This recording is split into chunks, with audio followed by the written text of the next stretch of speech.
It's the morning star drive 117.8. You soaring up with sky, now's the time, don't delay. I'm sitting in my ride and it's time to fly. So let's realign, just listen and fill your mind. I'm burning with desire and the passion. Nobody can stop me when I'm like this. I got my head in the zone, you know. I'm on the morning star drive, you know. Hey guys, how's it going? It's Tuesday, July 26th, and this is the Morning Star Drive on 117.8. We're on YouTube, so make sure to subscribe, follow us on SoundCloud, and make sure to support us on Patreon. So what is happening on this wonderful and amazing Tuesday? We've got current news from around the world, looking into the book of Colossians, and also thoughts of the week on the male mind and evangelism. All right, everyone, how are you doing today? It is Tuesday, and I hope you guys are enjoying the week. Monday is in the books, and we are going straight into this week. Of course, this is a week of not overdoing things, doing it in a burdensome way, and I hope that we'll do that in the same way, whether it's towards God or our brothers and sisters. I'm really thankful for all of you joining us here on the Morning Star Drive to start your Tuesday. So everyone, keep liking, keep commenting. Want to hear from you guys and see how you're doing, and let's build this English community. We want to get more and more done and build this community, and as we see, we're getting more and more comments that are a lot more open, people opening their hearts, testifying and doing things inside the comment section, and I think that is like the best thing that we can do, and just enjoy from each other's testimonies.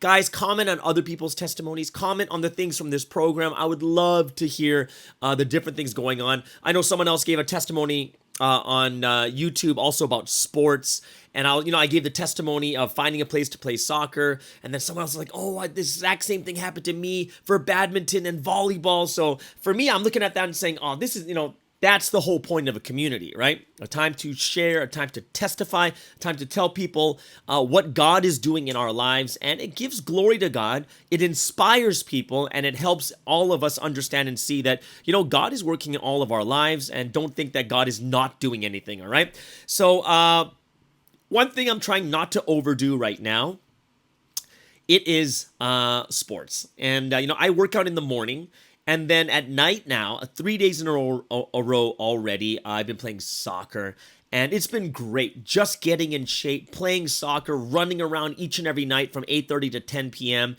It's great because they have the lights are put on, and it's really, really fun. But I am 44. My body's not the same. My recovery is brutal. It's really bad.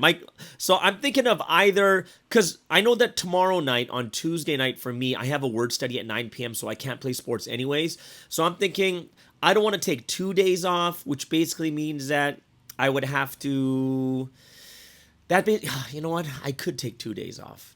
I could. But I don't know if I want to take 2 days off. But either way, my muscles are sore, bitten by mosquitoes. It's pretty brutal. But I am very grateful and thankful to the Holy Trinity for providing me a place to play sports, and with people around my level. So it's not bad. Yesterday we played and I scored like 4 goals. Yes. And everyone's clapping and saying, oh, good job, Sky. And probably not. But either way, I had a lot of fun. But of course, I'm getting myself ready for this big soccer tournament coming in September. And I've already bought my ticket. It's going to be there 2 weeks. So we're going to pack this entire setting for... what do you call it? Pack this entire mobile studio and take it to Houston with me again so I can do some more podcasts over there. So I'm really excited about that also. There will be a new talk on Thursday night, and I do need to make a new video. So I'm hopefully I'm going to have to doing it by today or tomorrow. But I got to do it quick so my editor has a lot more time. But I'm excited because I will be heading over to Malaysia pretty soon. And Malaysia, I'm going to tell you guys, is not only a cool country because you have all these amazing members there, and it's not weird. It's really cool because they're an Asian country, but yet it's English speaking. Well, it's partly English speaking. It's like they speak Malay, the national language. They also speak Chinese, and then they also speak English, right? So for me, it's like, when you go to Asian country, you feel kind of lost and out of it because you feel like, I can't fully express myself.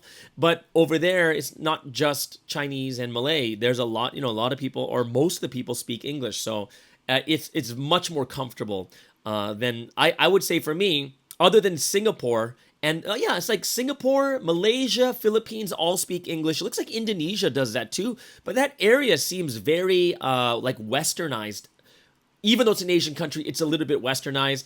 And there's like cultural differences, which is normal.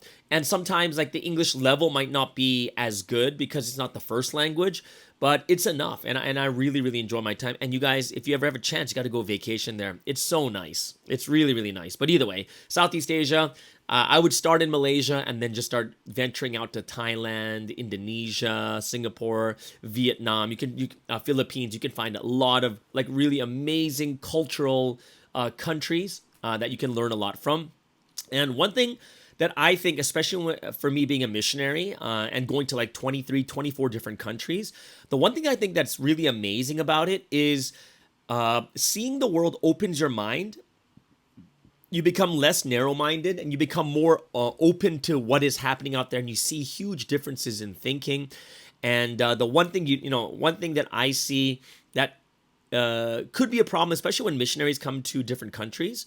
It's very, very interesting. For me, I saw that missionaries come into a country, they come with a mission in mind. And, I've been in that situation too. In the beginning, you just think you need to fix everything. But reality is, you're not really fixing anything. You're actually going there and becoming part of the culture. And you kind of allow things to work the way that country works instead of doing it the way that you're used to, right? So that's why I see that a lot of times, if you come from the Lord's Church or you come from Korea, it's a little bit more strong-minded, and they will go to do missions and thinking about what's it like in Korea, and then they'll try to transfer it over, which I do see is something that doesn't work. And that's a good question and answer thing. I don't know. But I think it's something that you guys can comment on too. What do you guys think about that? Is there's a lot of times just missionaries, I'm going to include myself in this one too, is we kind of push a certain agenda of what we see in Korea, and we just try to make everything exactly like Korea, which doesn't really fit. It's more of a, you have to fit towards the culture, how the people are there. And once you become more like the country, then the people in the country feel more comfortable coming to that church, right? It's not going to be this weird place where it's like, whoa, what is going on here? This is like another country, which makes it very, very difficult for people or newcomers to really adjust to. So, this is actually a big topic that me and a couple of my friends have been talking about a lot too, is being able to make the church in that country and making that church part of the country, because that's the culture of that country that you can't change, right?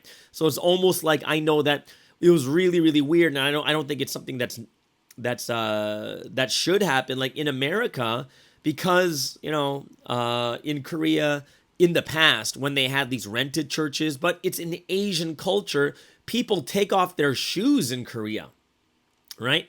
And, that's, people started doing it in like American churches before, like people taking off their shoes. And it's a really, really weird thing. It really is. It's like, what kind of culture is this? And it just doesn't fit. Now, does it, oh my goodness, you're not following Korea, you're not taking off your shoes? Well, if you think about that carefully, it's not really, that's more of a cultural thing. It's not something where it's like, oh, you have to do it. Because think about it now. Look at Korea and all the big churches, like, what we're doing is completely different. Right? But when you look at all the regular churches, like Kwangmyeong Church, the Lord's Church, all these large Sapphire Church, no one takes off their shoes, right? So that's why I find it, I found that kind of weird when you just try to transfer something over, because it's like, oh, it has to be clean. And I don't think a good enough reason is, oh, but if you take off your shoes, we don't have to clean as much. That's just laziness, in my opinion. Because I've heard that before, like, oh, you gotta take off your shoes because, it makes it dirty and it takes longer to clean. I'm like, I don't know if that's a reason to kind of like completely throw the culture out of whack, I don't know what you guys think. Tell me what you guys think about this in the comments. I would love to hear what you guys think about this, because when I first came to Providence in America, we took off our shoes, and I thought it was like, what is going on? Like going, no one takes off their shoes at church, especially in a place that's like, the rented place is a little bit more dirtier floors. There's no way you should do that. And I thought to myself, I was like, yeah, we've got to be able to adjust ourselves really, really well to each of the cultures, right? And I hope it's something that we can really understand at a much different level also. Now, inside of a home, that's different, right? But when it's a church, yeah, I think it's something that the leadership has to think about and you can't copy. Like, and especially if it's Wolmyeongdong, there's no way. Like, this is something I'm 100% is, there's no way you should copy Wolmyeongdong. Because it's different. That's like, so, like, we're considered that the Holy Land, right? But if you look at every other church in Korea, like the large churches, they don't do that. They really, really don't. And even if they did, it's part of the culture, right? Like when I go to Korea, you go to the gym, yeah, you do have to put your shoes out. You do have to take your shoes off and, put them on the side, and then you wear another pair of shoes inside. I think Japan does that too. When I first time I went to the gym there, you have like your walking shoes, and those are dirty, so you can't take them into the gym. And then you have gym shoes that are clean for the floors there, right? It's part of culture. It's got nothing to say about that. Nothing bad to say about it either, because it's culture, right? But I do think it's something that we have to look at when it comes to each and every one of our countries. And I think it's a very important thing for each of the countries to adjust well to, looking at the difference between what is the country's culture and what is Providence culture, right? Providence culture is meeting the Lord at pre-dawn. That is a Providence culture thing. Taking your shoes off or on, that is more of a, like, the country's culture, right? Like when you meet each other and greet and you bow, that is a country's culture. It is not Providence culture. You don't need to bow, right? Because in America, you shake hands. In Europe, you kiss each other's cheeks. Is one better than the other? No, it's all about, it's really, really about culture in those matters. And that's one of the things I do think leadership does need to talk about is what is Providence culture and what is the country's culture. And the more closer and closer, like if we already know what Providence culture is, but the closer you get to your country's culture, the more people are comfortable coming to your church. And they feel it's a place that they're not like, whoa, this is so foreign. But then now they have another obstacle to overcome besides coming into Providence. So that's something I hope you guys have some comments for this too. What you guys think about this? Because I know it's very, very different. And it's even... Yeah, if I tell you some of this, I know if I say some of the stuff that happened in different countries, and then what was Sunsteam's response to it, you guys would probably misunderstand even more. And like, oh, does that mean we can do this? Well, I don't want to get into that now. Maybe we'll talk about it in another question and comment. All right. So let's get into some music from the member artists from around the world. This is a great Tuesday. So we're going to start off with MC One Love from Australia. And we just heard the new song from Rapture Collective yesterday called Till the End. And today we're going to go over one of the songs from Daniel Patterson, who is MC One Love. And he's part of the Rapture Collective. And I love this song too. This song is called The Journey. After that, we have Man and Groom from the Paper Music Associates in Korea with My Blessing. And last but not least, we have Renee Lai from Taiwan with the Chinese version of the song How Far I'll Go from the Moana soundtrack.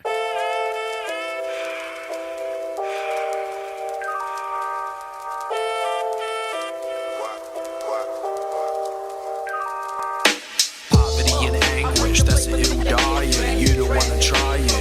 In the work so cold, got my heart in a vice hold. Power of Lord's work is my heart defibrillation. Let me spell it out for you, too great for abbreviation. Struggling, no peace, can't even sleep.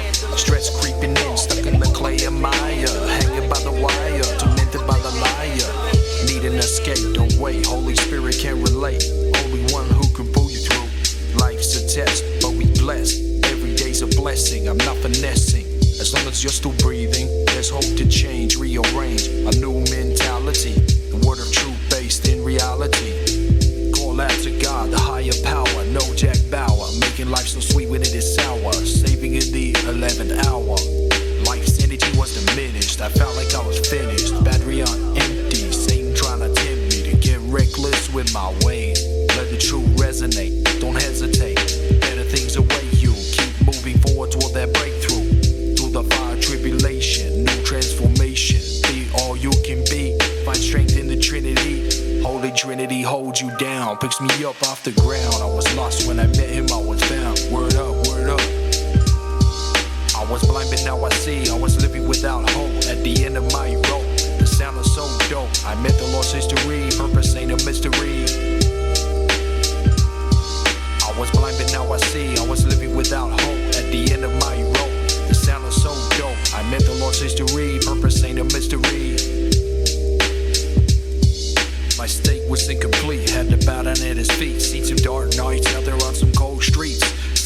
never defeats me. Where the word and truth are complete, see, it completes me. God, Holy Son, Holy Spirit, complete three, completely united with the triune, enlighten my path. Walk step by step, hand in hand with the Lord. Can't afford to go back, nothing remains. Friends committing suicide, people making bad choices. God hears the broken people's voices. We ride for the Lord, Messiah, Messiah. Riding on the eagle's wings, flying higher, higher. You'll be caught up, raptured. My heart is captured, my spirit has raptured. Used to carry a knife for protection until I met the Lord's affection. Resurrection, crossed from a place of death to new life introspection. Asking what's life's purpose made me nervous, no longer feel dead. I'm in love with the one holding the key to life everlasting. Hear it in your speakers blasting. Gonna get back what Satan stole from me. Do righteousness and hard work. Sick conditions, a condition. Facing my fears, Trinity hears my petition. Taking action on the word, promises coming to fruition. Rising up to a higher level. You can hear it in the bass, you can hear it in the treble. I was blind but now I see. I was living without hope at the end of my rope. The sound is so dope. I met the Lord's history, purpose ain't a mystery. I was blind but now I see. I was living without hope at the end of my rope. The sound is so dope. I met the Lord's history, purpose ain't a mystery.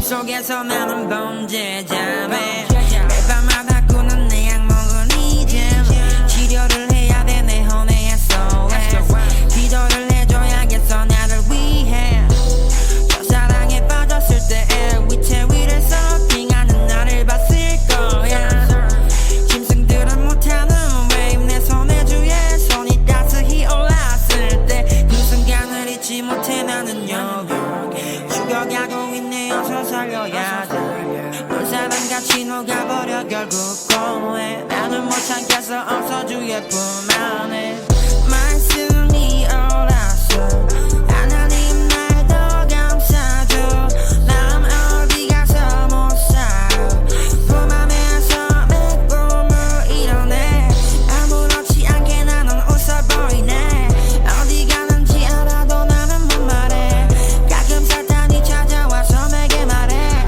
공감한 내 성경을 묻어 내 가슴에 밤이 너무 길어져 내 목소리는 안 어두워 내 정신도 안 어두워 그 느낌이 말해 재미가 있었나 난 너무 즐겼나봐 밤대로 나 너무 고통 받았어 어서 치러줘 패배를 몰라 내 성격 오뚜기처럼 일어서 빛을 본 이상 못 멈춰 이러면 이상 고pon쳐 아무도 몰라 그게 왜 걸 주께서 맡겼어 웨폰 고박의 사랑이 더 컸어만 섭리했던 왕복 이러자고 밤마다 계속 사귀었던 못된 악마들 야갑을 받은 사랑을 그 전에 아무것도만 말씀이 옳았어 하나님 날 더 감싸줘 남 어디 가서 못 살아 품 안에서 맥붐을 이뤄내 아무렇지 않게 나는 웃어 보이네 어디 가는지 알아도 나는 못 말해 가끔 사탄이 찾아와서 내게 말해 공감한 내 성경을 묻어 내 가슴에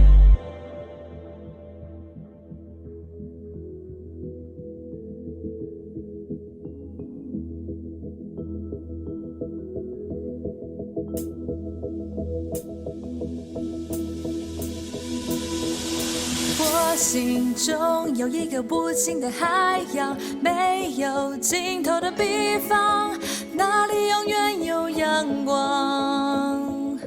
不要完成别人给的梦想，我有自己专属脸庞，从我中学会成长。每一个转弯，每一个路段，每一次希望，每一次失望，不管多困难，有什么地方是我不能闯。我听见地平线那一边呼唤我，不用知道终点多远，乘着风，迎着浪，仰着帆，不是疯狂，因为信仰，人生是一场考验坚强的流浪。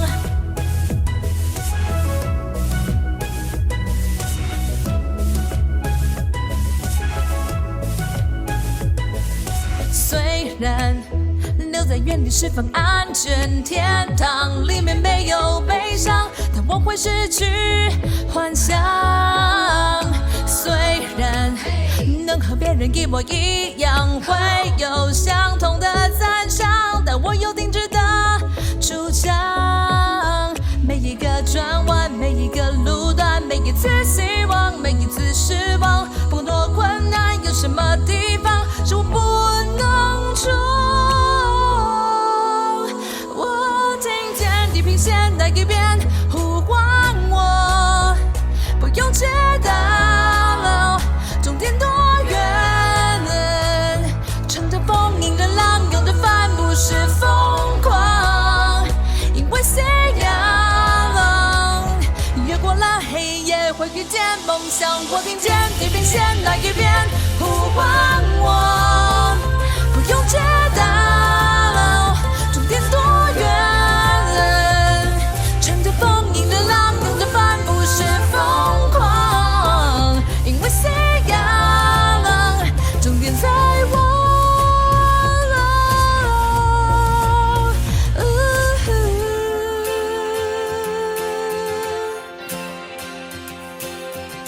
And that was Renee Lai from Taiwan with How Far I'll Go. That's from the Moana soundtrack, and that is in Chinese. Before that, Man and Groom from PMA in Korea with My Blessing. And of course, today's featured artist of the day, that is MC One Love from the Rapture Collective with his single, The Journey. All right, so let's get into some news going on around the world. And of course, our responsibility as people of this history, people who believe in God, and we know that God is in control of all things. We need to be the ones that report and pray for all the things that are happening around the world. So, why do we watch the news? Top 3 reasons. Number 1, see what God is doing. Number 2, see what we need to report and pray for. And last but not least, what are those terrible things we need to comfort God's heart in? So, let's start off with the Russia-Ukraine crisis. It seems that grain exports could restart within days, which is great news, not only for Russia, Ukraine, but it's also for the world economy. The Ukraine has said the first vessels with grain could leave its Black Sea ports within days under a landmark UN broker deal signed on Friday. If the sides guarantee security, the agreement will work. If they do not, it will not work, Infrastructure Minister has said. Russia's fired missiles on Ukraine's main port of Odessa on Saturday, raising fears that the deal could be derailed. Moscow's invasion in February has all but ended Ukraine's grain exports. As many as 20 million tons of grain are trapped in ports, unable to leave because of Russian naval forces controlling most of the Black Sea. Heavy fighting has also damaged harvests and left ports blocked and mined. This has led to food shortages and price rises across Africa, which usually relies on Ukraine, as well as Russia for wheat. In another development, Russian foreign minister said Moscow would help Ukrainians to get rid of the regime that is absolutely anti-people, despite earlier pledges that Moscow was not seeking to topple Ukraine's government. And Russia's Gazprom giant said it would cut its gas supply through the Nord Stream 1 pipeline to Germany to 20% of capacity from Wednesday, citing a turbine repair as a reason. Speaking in the Ukrainian capital of Kyiv, basically commercial vehicles would be, Mr. Kubrikov also said that commercial vehicles would be organized into convoys accompanied by Ukrainian ships within days. Ukraine and Russia separately signed the agreement on grain exports in Istanbul, with Turkey and the UN being co-guarantors. The deal, which took 2 months to reach, is set to last for 120 days, with a coordination and monitoring center to be established in Istanbul, staffed by UN, Turkish, Russian, and Ukrainian officials, and it can be renewed if both parties agree.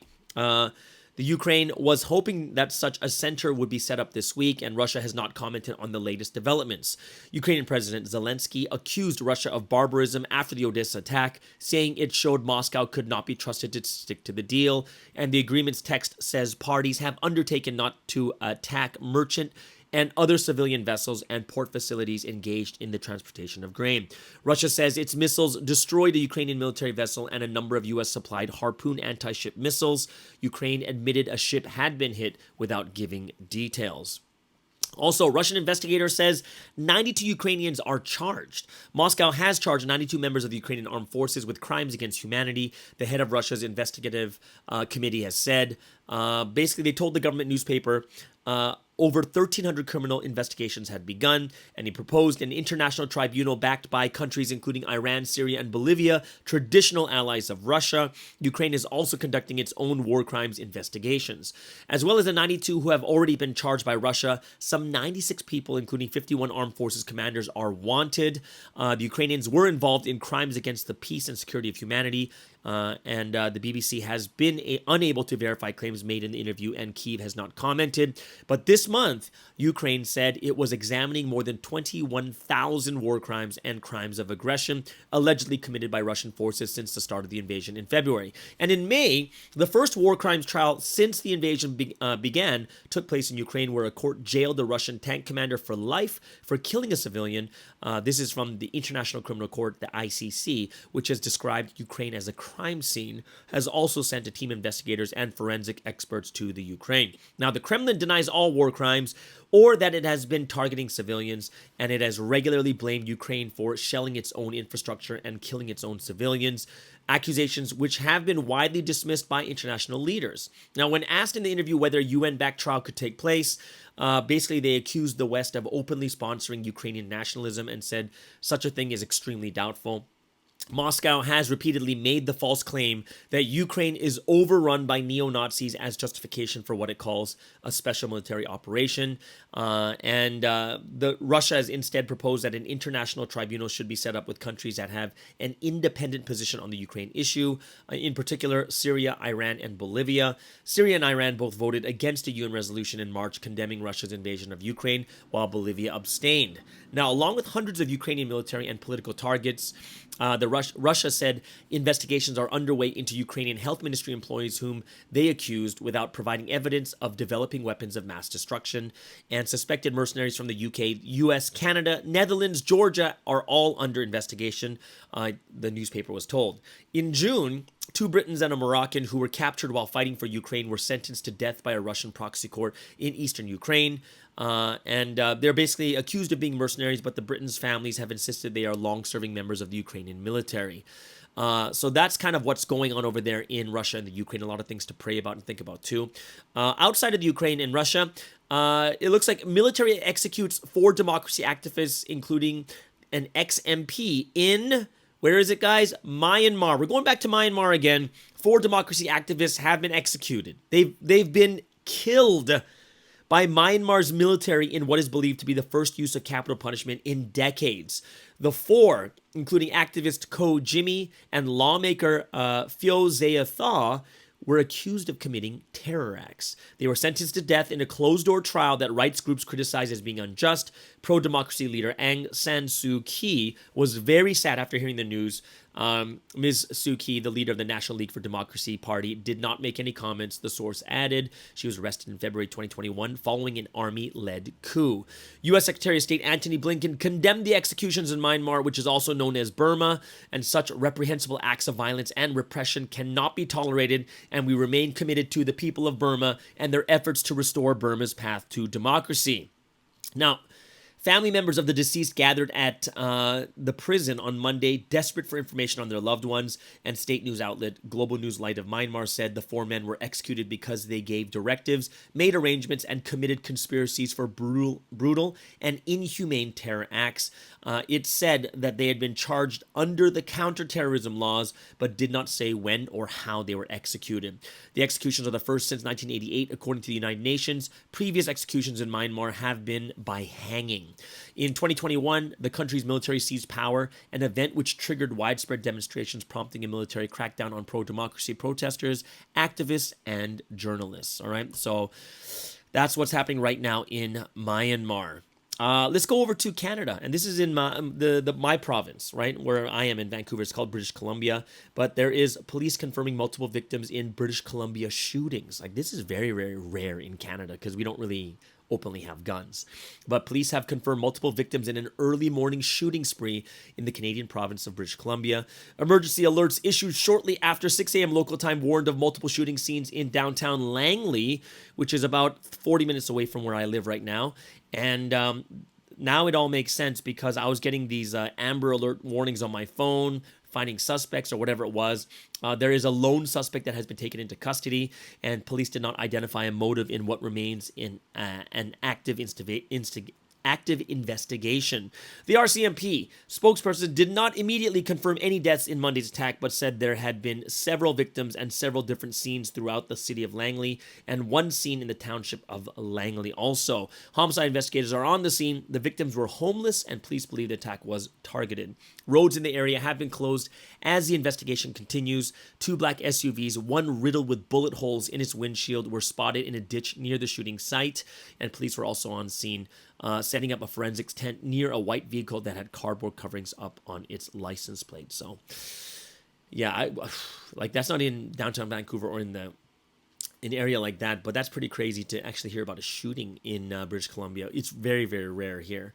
So we'll kind of get to see what the news is saying more and more. That was from that's from Monday morning at 6 a.m. So we'll get more and more news coming out from Vancouver too. All right. So there it is, guys. That is the top 3 news around the world. Hope it's something that you guys can really benefit from, understand what's happening in the world, and really figure out some things that we can pray about to God too. Okay. So let's get into some sporting news. We'll start off with the NBA. And guess what? For the Kevin Durant sweepstakes, the Boston Celtics are now among the teams to engage in talks with the Brooklyn Nets. And it looks like it's the 4th week of this Kevin Durant sweepstakes.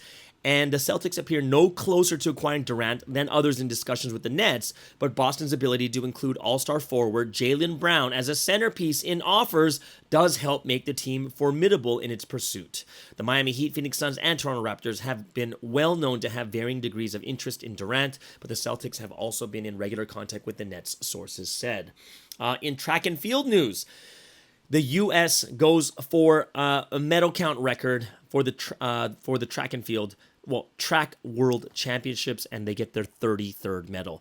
33 medals were 3 more than the U.S. collected in 2017. So that is a record for, I believe, the U.S. and the world, maybe. But other records fell too in the very first and very last action of the last session at hot and sunny Hayward Stadium, 25,000 seat gym built at University of Oregon to bring the worlds to Eugene. So very, very interesting and really cool that this kind of things are getting a little bit more normalized again. These sporting events are happening. All the professional sports are back in. Of course, they're still a little bit for me, it's a little bit weird when I see. Because I'm in Canada, right? Just because I'm in Canada and no one wears masks and no one has to prove that they're vaccinated, it's really weird when I see certain churches and they still wear masks. And I sometimes just forget that I'm in a different country, and it's different from country to country. But yeah, we are getting past this much quicker. People are not really worried about COVID anymore as much as they were before. And I think even I've already, in the past month, since I got COVID, I've already heard of 7 people getting COVID too. And these are just amongst the people I know. So it sounds pretty, it sounds like everyone's got, I don't know, write in the comments, guys, have you guys gotten, any of you not gotten COVID yet? But I know that a lot of people have gotten COVID. The Omicron is very, very contagious, but not very strong, very, very mild symptoms. But it does seem that a lot of people are getting COVID right now.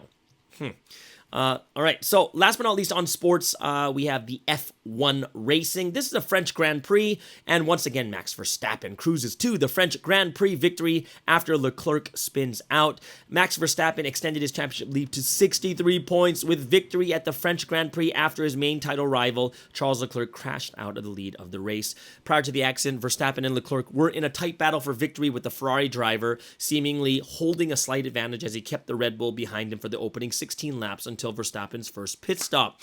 On lap 18, just before Leclerc was expected to make his own pit stop, he lost control of his car in turn 11, spun wide and hit the barriers.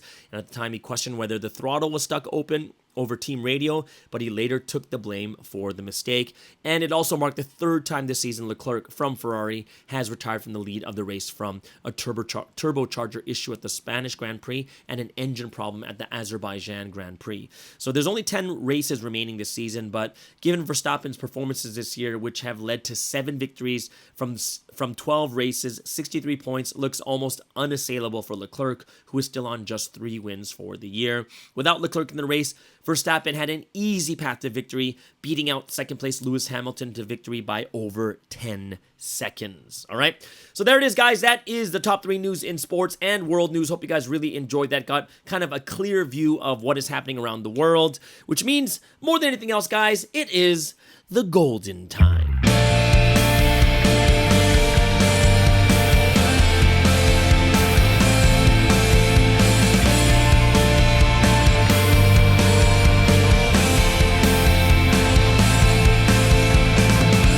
Yes, it is the golden time, giving a praise and worship to the Holy Trinity. Hope you guys are looking forward to this, just as the Holy Trinity are waiting for this praise and worship time too. What are we going to sing today? What is going to be on today's menu of praise and worship? We're going to start off with The Ideal World 2, and then My Beloved is Like the Sun. My Beloved is Like the Sun, and The Path That Fulfilled Dreams. All right, everyone. So let's spend this time as one voice of the Morning Star Drive, giving praise, honor, and glory to the Holy Trinity.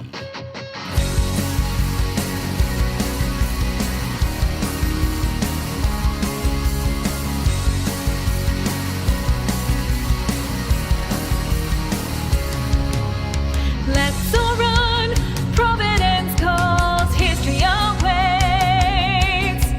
Let us rise up and shine heaven's truth. Now let us go to the place where our Lord reigns, there we will live, valuably as gold. We can fulfill the hope of the next 1,000 years. Hey, young people, wake up and realize. Hey, young people, hurry, come on. You are precious, young people of today. You're shining bright, young people of today. Young people come, young people come. It's the world ruled by the Lord, the new history will fulfill God's purpose for mankind. Now the words being proclaimed by our Lord here in this place, history is made here in Providence, the ideal world.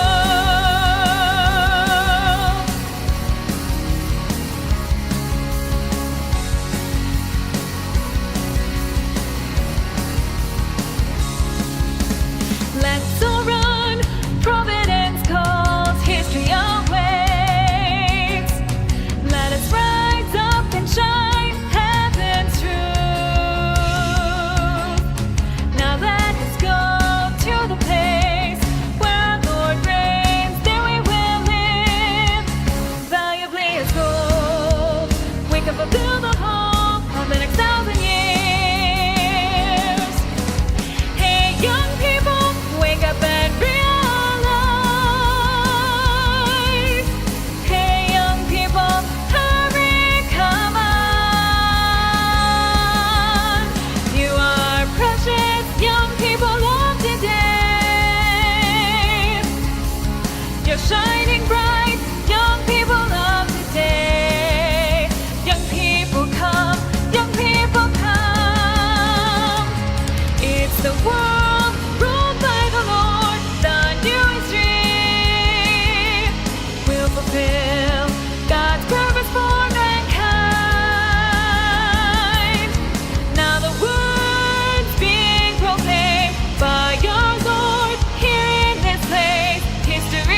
with me. Always, always, the Lord is with me, with me. Every day I'll live with them. Beautiful, joyful is the life I live. Full of love, eternally.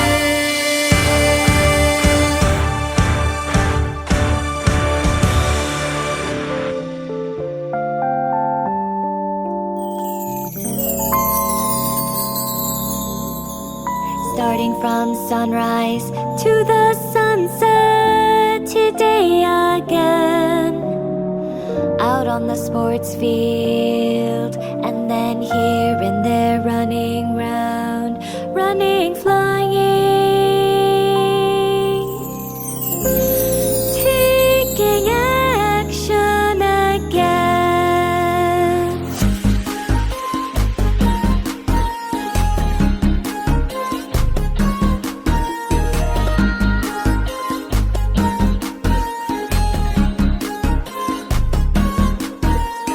God watches over me, and next to me, the Holy Spirit, she is by my side.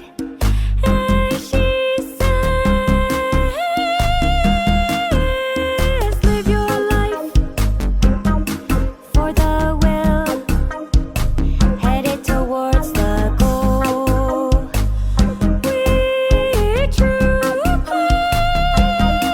purpose, live every day in love.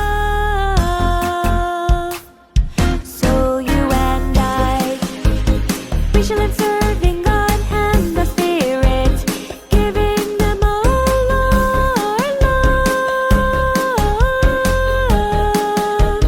sharing true joy, that's the joy of love in this lifetime. And when the body's end has come, we will go to the place God prepared. Our spirits and our souls will live based on our deeds when we lived on earth, and our love for God.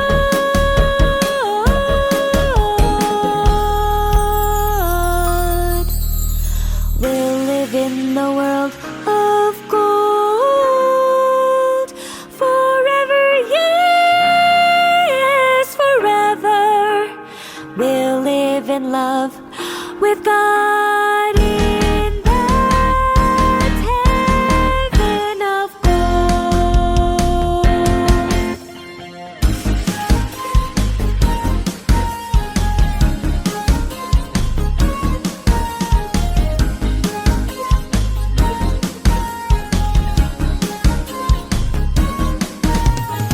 I love you so much.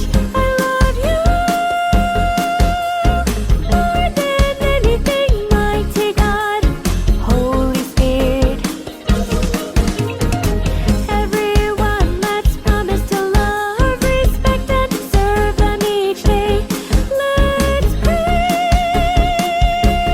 them joyfully. This is how we should live. It's the path of hope, where we can fulfill our greatest dreams. And we were born for this life of heaven.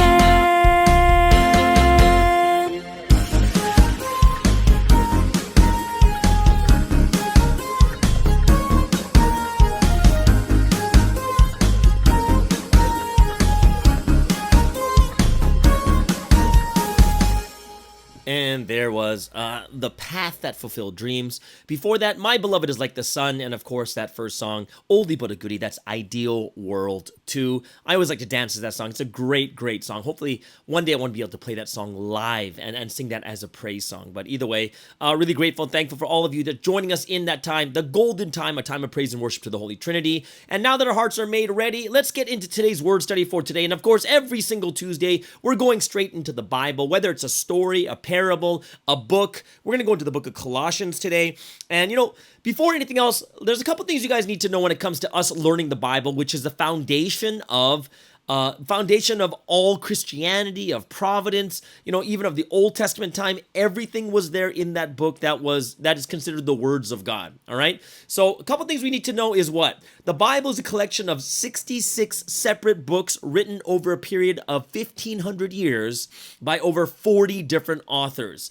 The Apostle Paul's letter to the Colossians is one of the 23 books comprising the New Testament, which was written in the 60 years or so following the death and resurrection of Christ. Now, if we're going to read and understand this book of Colossians or any other book of the Bible, we have to have some understanding of the historical, religious, and cultural context in which each was written. Now, what we're going to learn today is kind of a brief introduction to Colossians, and, all the scripture references are to passages and verses in Colossians unless otherwise indicated, all right? So then, whenever verse I bring up a verse, it's going to all be in the book of Colossians, okay? So what we know for sure, this is a letter from the Apostle Paul, and it was most likely written during Paul's first Roman imprisonment, and that's roughly 60 to 62 AD. So you're looking at around 30 years after Jesus' death. Now, who is the audience that is being written to? Is basically for the brothers in Christ at Colossae, and that's chapter 1, verse 2. And it's unknown whether Paul had ever personally visited Colossae, and he takes no credit in the letter for having established the church there either. In fact, he credits another person for establishing the church, and that person's name is Epaphras. Right? And that's in verse 7, chapter 1, verse 7, where he credits Epaphras for teaching the Colossians the gospel. And Epaphras had most likely visited Paul in Ephesus, where Paul shared the good news of Jesus, of Jesus daily, and where all Asia heard the word of the Lord. And, that's going to be like in Acts chapter 19, verse 10. And Asia refers to the western province of ancient Asia Minor, which is Turkey, right? So it's not the Asia that we know today, and in which both Ephesus and Colossae were located, and where Ephesus is still located, all right? So to add a bit more detail, Paul had for 3 years in the around the 50s AD, lived in the coastal city of Ephesus, the third largest city in the Roman Empire. And while living there, he met and spoke daily with untold numbers of visitors and residents alike, ministering the truth of God and preaching the gospel of Christ. Now, undoubtedly, some of these people, including Epaphras, were visitors from nearby Colossae who had come to do business, to visit friends or relatives, or to worship at the great temple of the goddess Artemis. Now, a fellowship of Christian converts certainly formed in Colossae during this time, and they would have known and held Paul in high esteem even if he never set foot in Colossae.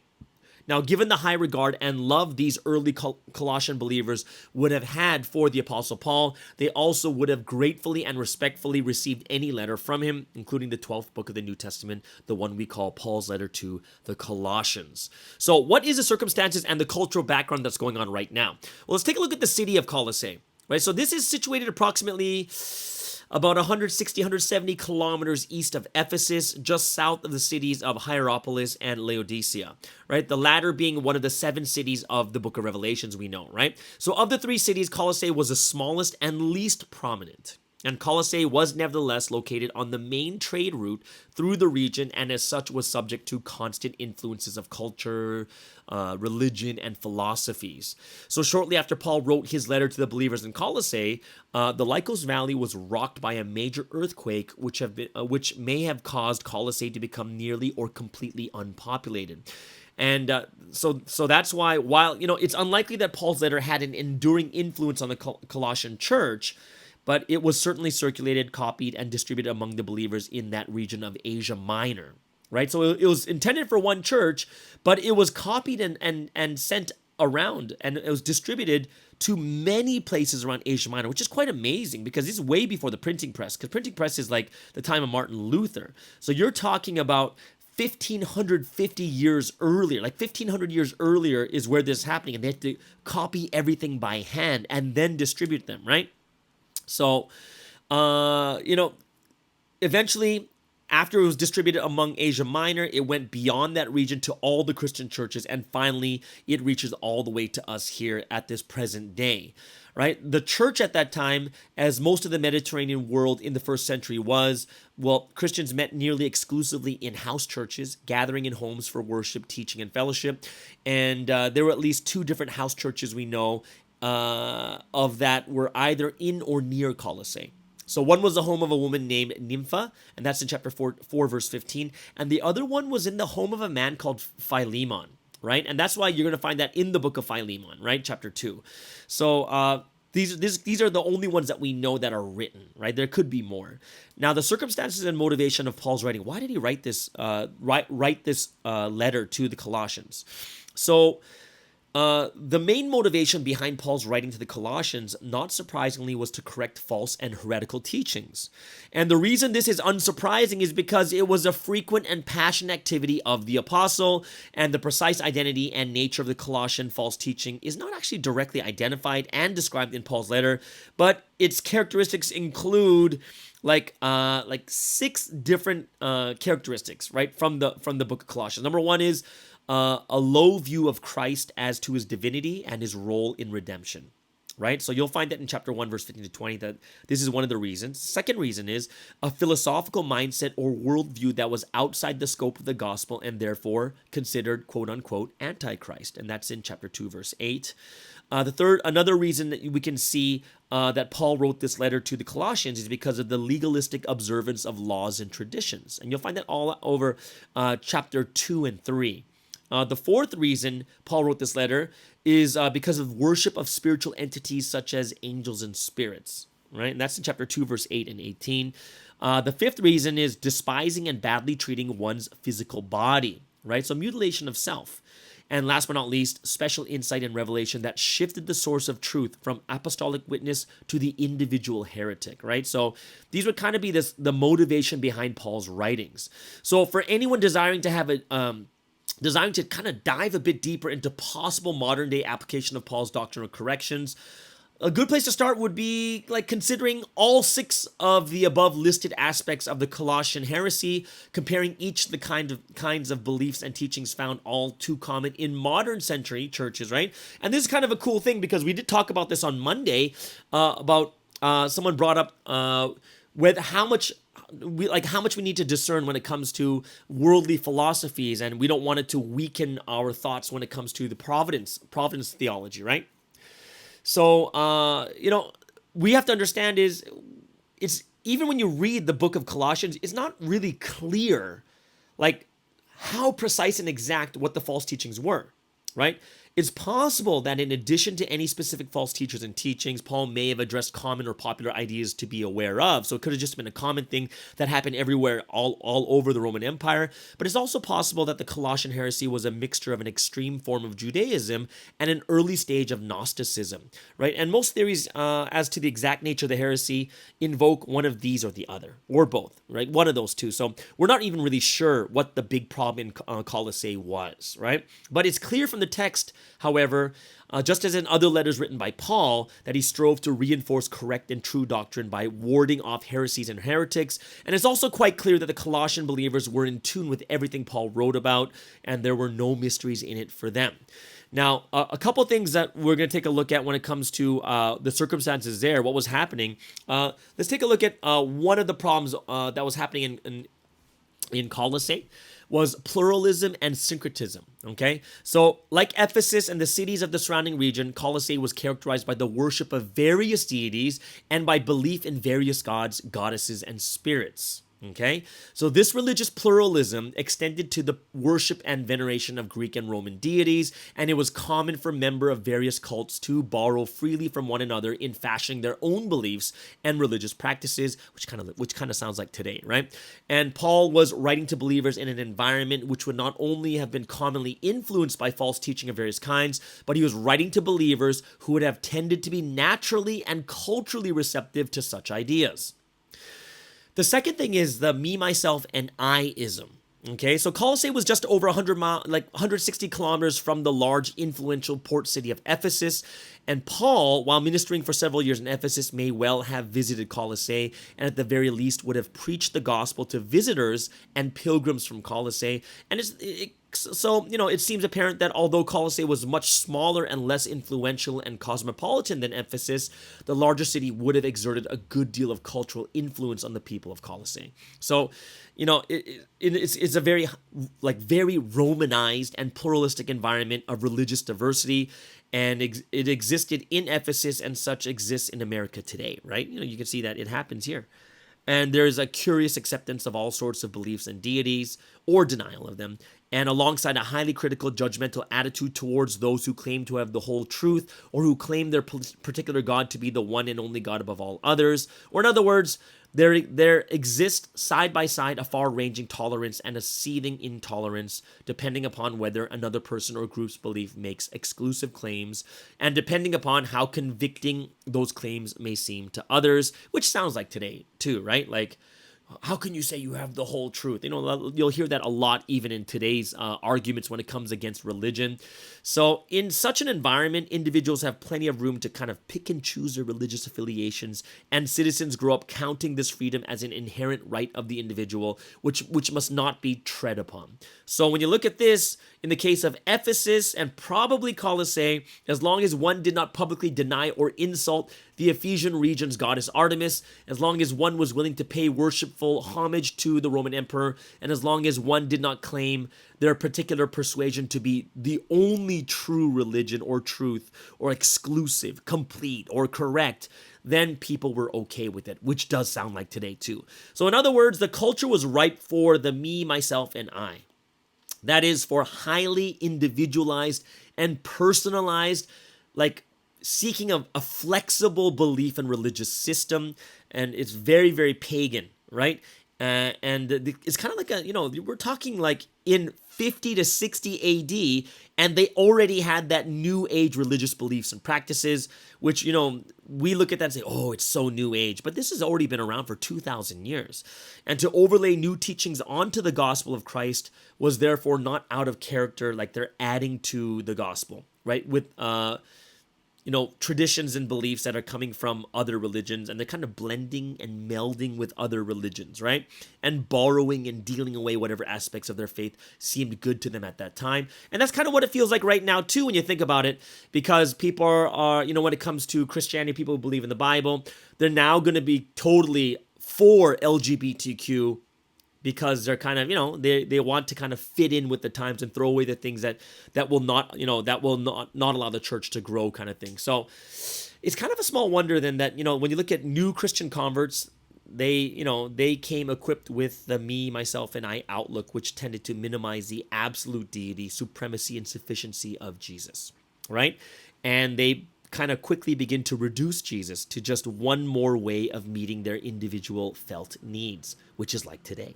So it's also little wonder that new believers were all too ready to add this and subtract that from the gospel of Christ, from his true person, from the knowledge of the true God. And something I think is kind of dangerous, and something that we have to look into now too, so that we don't, it's good to be reasonable, but we don't want to be someone that's going to be too, we're not giving up our principles. We don't want that, right?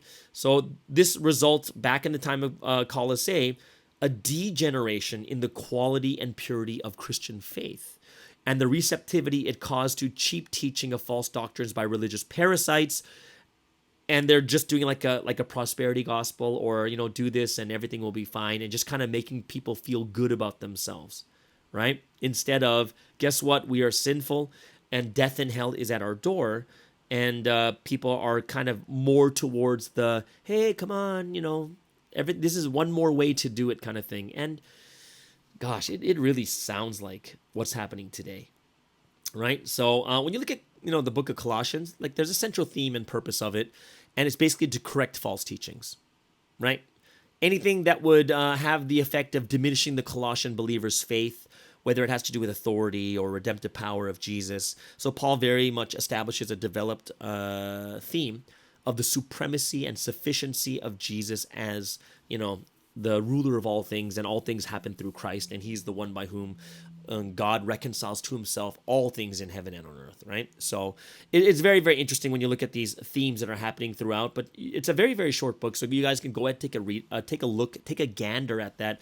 Very, very good book to read. Hope this kind of helps you guys out when it comes to understanding this gospel, understanding the book of Colossians a lot better with this historical, religious, cultural context, okay?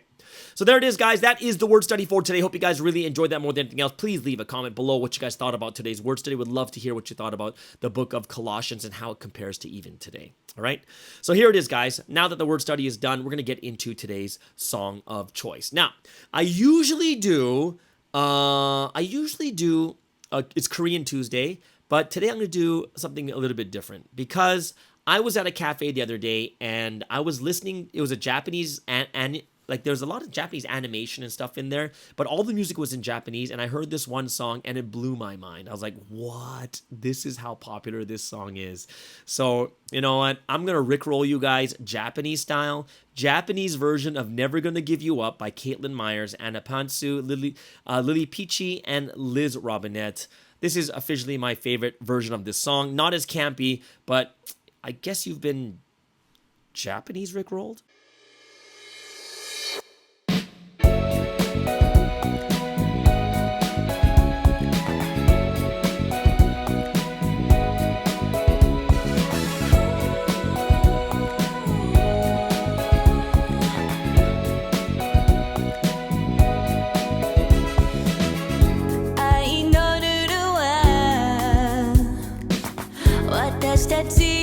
Not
And there it is. That is the Japanese Rickroll that is never gonna give you up. Originally from Rick Astley, but great version of this. It sounds the same, but it's got a better vibe. Like, well, yeah, just because it's not as campy as the original, but that is a Japanese version, never gonna give you up. I don't know. What do you guys think about this? We could do like Korean and Japanese Tuesdays, but I would love to hear what you guys thought, because I don't know the Japanese singers very well. So if you guys can if you guys are in Japan, can send me some cool Japanese singers or some meaningful songs. I would love to play some Japanese songs on here too. But that was never gonna give you up Japanese version. It was very cute and animation-ish, anime-ish, right? But hope you guys really enjoyed that more than anything else. All right, so we're gonna get into the thoughts of the week for today, and there's something that I think a lot of people are trying to figure out, and which is male evangelism, right?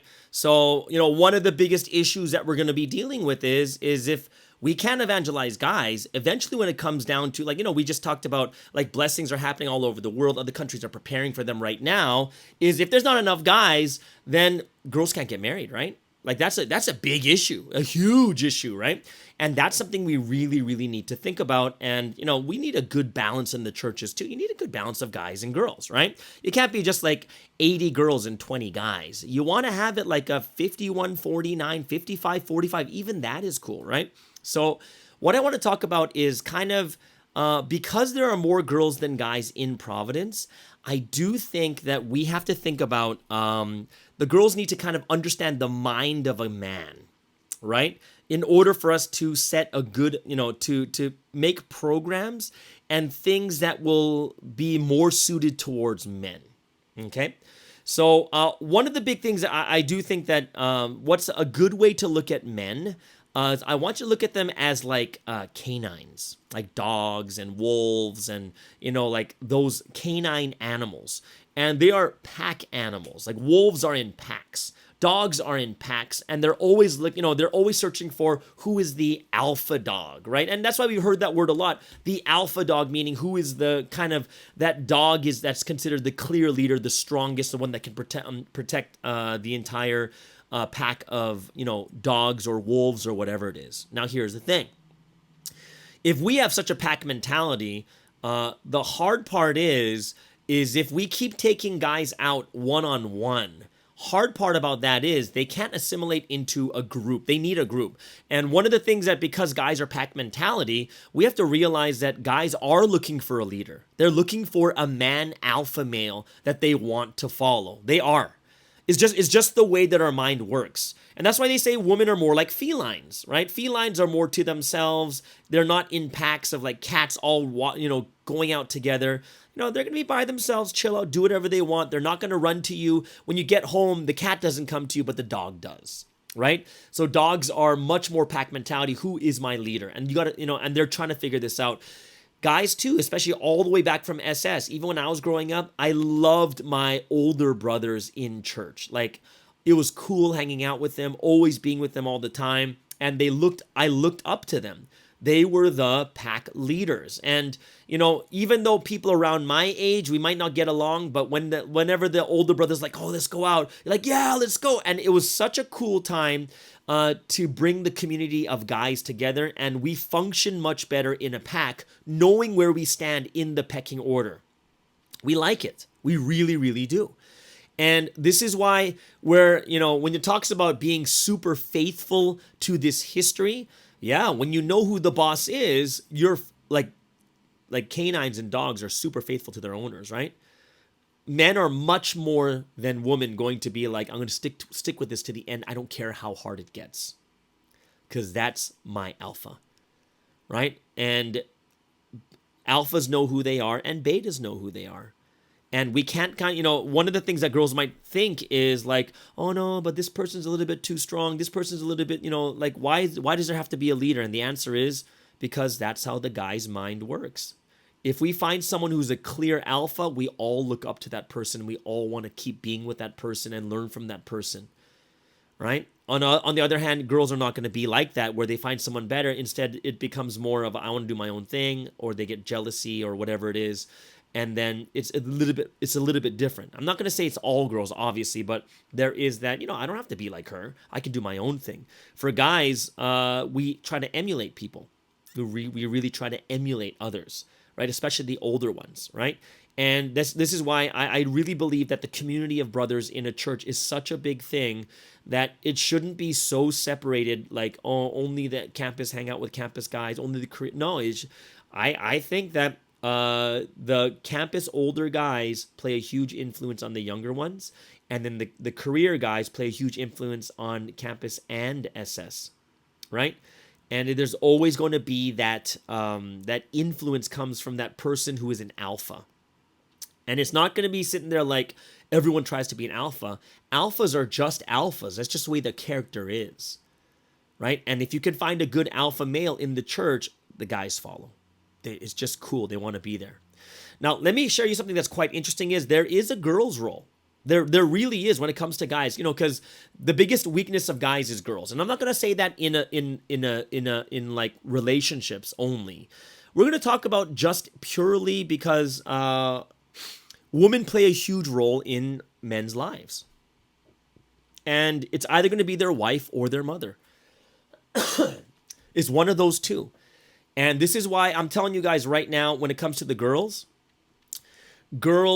can play a big role in guys' lives, right? And of course, because, there is, opposite sex issues, we don't want any of that. And that's why I do recommend, I know that some churches do this already, is like the married woman plays such a big role because, they're married, but they're like the pretty older sisters. And I'm going to be honest with you, that guys are more physical than girls. So if there is a pretty older sister in the church, right, that takes care of them, takes them out or whatever every once in a while, guys feel amazing about it. And this is going to be something that's going to be quite interesting is if there is that older girl that every once in a while takes care of the guys, whether the SS or campus, whatever it is, I tell you right now, the guys will open up to the older sisters. They will. It's just the way we are, right? We don't, because we're kind of like, the alpha male and everyone else is kind of like finding their way, whereas the pecking order between the guys are not really opening up as much to guys as they are to girls, as weird as that sounds. But if there's an older girl, and it helps if you're pretty, I'm just going to be honest, because we're physical, guys will open up like that. They will. The girl takes them out, that's why it's safer to have like a married woman, and of course they're campus and SS, so they're like, and married women or like even in career, just taking them out and, just treating them well. Guys really, really appreciate that. So that is kind of some things that I've noticed, especially when I was growing up and seeing how men kind of function in our minds, right? There's either going to be something that is towards a girlfriend figure, like a wife figure, or a mother figure, right? And if there's that mother figure that takes care of me, and if it's, I'm sorry to say this, but if it's too old, then it becomes like too close to the mom. But it's like an older sister, and they'll be much more. The closer the gap is in ages, the more the guy's able to express themselves more. And guys need that. Guys need to be able to express themselves, and I hope it's not something where people keep misunderstanding and say, oh, I think that's the opposite sex problem. It's like, no, it's just that guys won't open up to another guy, especially at their same level, but they will open up to a girl, an older girl, an older sister, like that type of style, right? And like I said, if they're pretty, it helps even more. Dead serious about this, right? It's just the way our minds and the way that our biology works, right? So that's kind of one of the things that I wanted to bring up. And the second thing I probably wanted to bring up is when it comes to like the guy's mind, like competition is a great thing. It really, really is. And if it's just playing sports every day, like training, eventually it wears off. Like you need something big, like bigger, and it counts for more. Now, what does that mean? Counts for more means don't just have games playing on every Thursdays. Have a league. Set up a league. Every Tuesdays and Thursdays, there's games, right? You set up a schedule. This team, they have their own uniforms. They have their captains. It's going to be an actual league, right? And this might sound really weird. but I did this too with my friends, is we built a website to put all of our statistics on it, as crazy as that sounds. It was a touch football league, all the touchdowns, all the rushing yards, all those things were written down. They were all written down, right? And put onto a website, who is the top 3, who is the top 5. We would even write our own articles on there too, right? And this is something guys like. We like to see our numbers. We like to talk about stats, right? Girls, when you watch sports, is like, oh my gosh, that guy's kind of cute. Oh my gosh, he's so cute, right? And like, look at his hair. Oh wow, man, this guy needs like some lotion, right?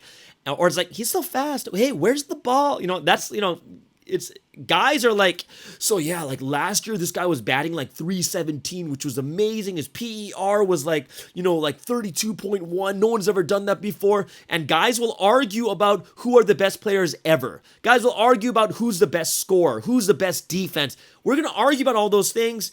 It's just different than girls, right? We need the stats. We need to show what we are doing, right?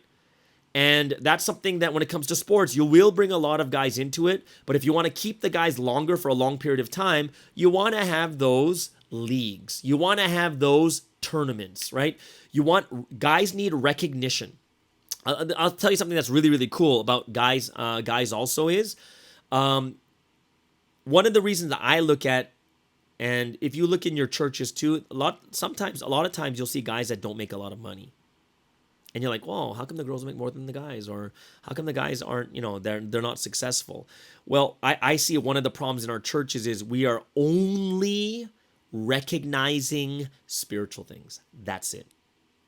So when someone is doing physical things and becoming really successful, people don't acknowledge it, but they're doing a big thing like supporting the church financially, helping out with they need to be recognized. It's just like guys want to fix and solve problems. So if a light fixture is not up, you ask a guy to do it. I'm dead serious. I'm like, oh, really? And the guy will go up and do it. And you're like, thank you so much. And you buy them a bubble tea or whatever it is. The guys feel like they are useful. Guys need to feel useful inside of a church, right? They need to feel useful. Whatever it is, they need to feel useful. Hey guys, we got to do let's go over to the church. We're going to work and fix on, and we're going to build something here. We're going to do this over here. Guys need to feel useful. Like they do. Oh, thank you so much. Whether you're a girl or a guy, even if it's just, hey, can you grab that for me? Because, they might not be tall enough. They can't reach it. Just doing that, even that, guys feel good. They really do, right? And we got to kind of look at the principles of how guys work in their minds in order for us to put a proper environment and community for guys so that they're supported and that they want to stay at this church. Not an individual, they're always by themselves, only hanging out with their evangelist. No, they got to be plugged in. Right? The young people look for an older leader, someone to emulate, someone. And if that leader is spiritual, they will become spiritual too, because that is the cool thing, because that is my older bro who is so cool. You know what I mean? So I hope it's something that we can realize and recognize more and more. And if we talk more about these guys, then we're able to understand what kind of programs we can make that fits male evangelism more than anything else. Okay? So there it is, guys. That is the thoughts of the week when it comes to male evangelism and the male psychology. And I hope it really helped all of you guys here too. All right? So there it is, guys. That is the end of today's podcast. Hope you guys enjoyed this amazing Tuesday MSD 117.8 podcast. Everyone have an amazing day, awesome day, and we'll see you guys again tomorrow on the Morning Star Drive on 117.8. It's the Morning Star Drive 117.8. You soaring up with sky, now's the time, don't delay. I'm sitting in my ride and it's time to fly. So let's realign, just listen and fill your mind. I'm burning with desire and the passion. Nobody can stop me when I'm like this. I got my head in the zone, I'm on the Morning Star Drive, I'm burning with desire and the passion. Nobody can stop me when I'm like this. I got my head in the zone, I'm on the Morning Star Drive,